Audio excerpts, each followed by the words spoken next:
Hey guys, welcome to day 16 of the Spark Change Challenge, and I think officially the halfway point, which is slightly insane. And so tonight's theme was, is all about safety and boundaries. And I had a conversation today with someone that has has been a little bit sobering, but really got me thinking about how important this one is and the damage that we can do to ourselves when we don't look after those boundaries, when we don't prioritize our own safety, and when we get caught up in um, the saying.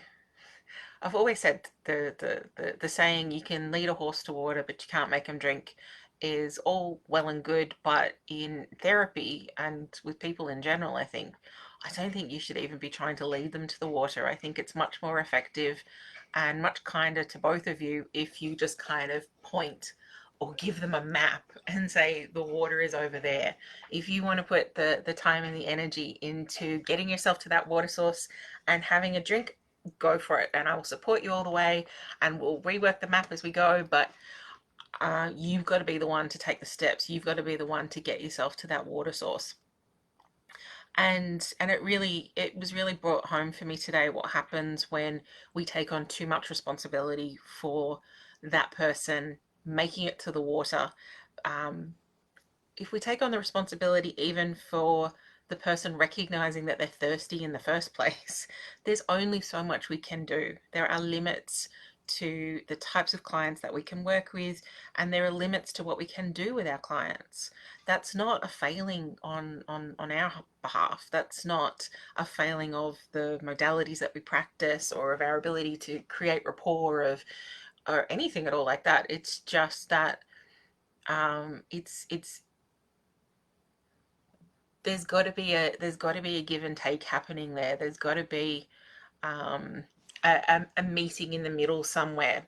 And I think when we put too much of that pressure on ourselves to, are you thirsty? Are you thirsty? Are you thirsty yet? Are you thirsty yet? And then, okay, well, I know where this water is, so come on, let's go. Come on, I know it's hard, but come on, let's go. And we're dragging them to the water source and get them there, and then they still don't drink, and we feel like we failed. But and I'm speaking in very, very abstract terms, obviously for privacy and confidentiality reasons. But I think most of the therapists watching can probably identify with that a little bit.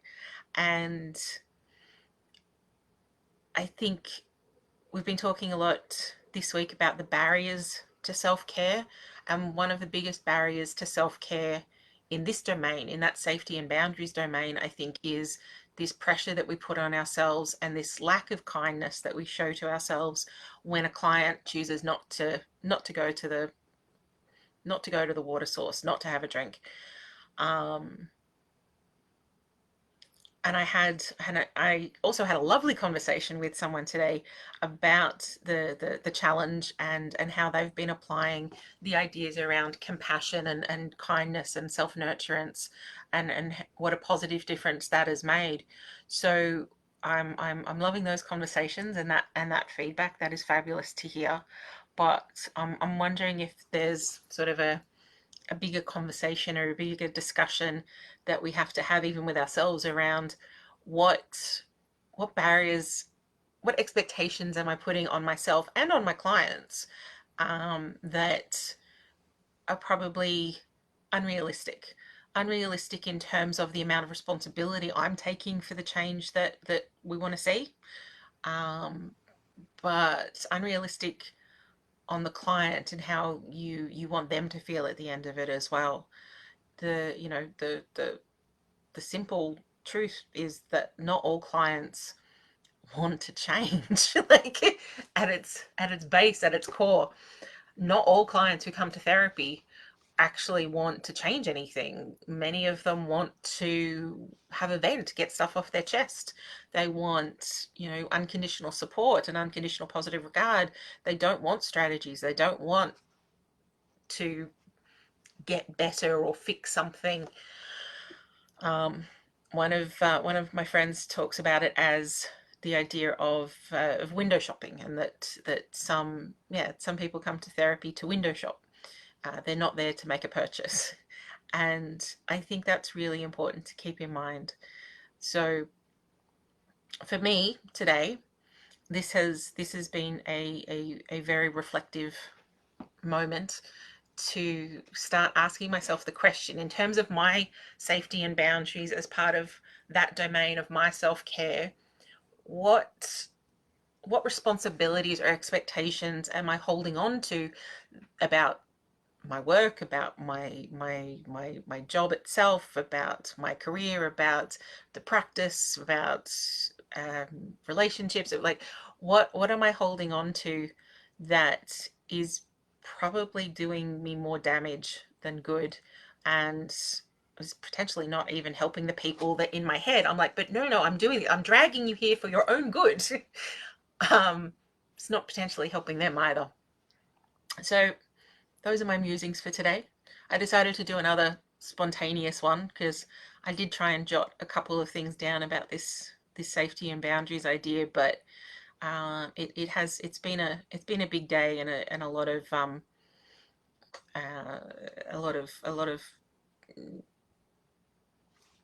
a lot of pieces in the air at the moment on that one, and I just felt like might be might be good. It was quite fun to do it spontaneously last night and just sort of talk off the cuff. And for this one, I just felt like talking about it like this might actually be the best way to get my thoughts in order about it all.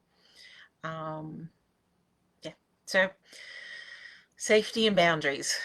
I would love to hear if anyone is particularly resonating with this one, or if I'm out in this oasis dragging horses to water and nobody else has this problem. But yeah, I would love to hear your thoughts on this one, and if there are areas within your professional or personal life where you feel like you've been bashing your head against a brick wall for a while, waiting for that change to sink in with somebody else, when in terms of safety and boundaries, looking after yourself, it might be time to let go. How to do that, whole other question. That would be a whole other video, and potentially a whole lot of other, like a whole other challenge. But we'll for now, I'm just going to pose the question, because like I said, I'm still reflecting on it and trying to figure out what that might look like in practice. But if anybody has it figured out, please do let me know. And I will see you all tomorrow, when we'll be back to physical care and physical health and body care. And I have to make a confession about some physical health stuff that I didn't even realize I was neglecting again. It's so annoying how that creeps up on you. But I'm being kind to myself. I'm showing myself compassion and just saying, well, if nothing else, it's going to make for an interesting video tomorrow night. But I hope this one has given you some stuff to think about as well. And I look forward to seeing you tomorrow night.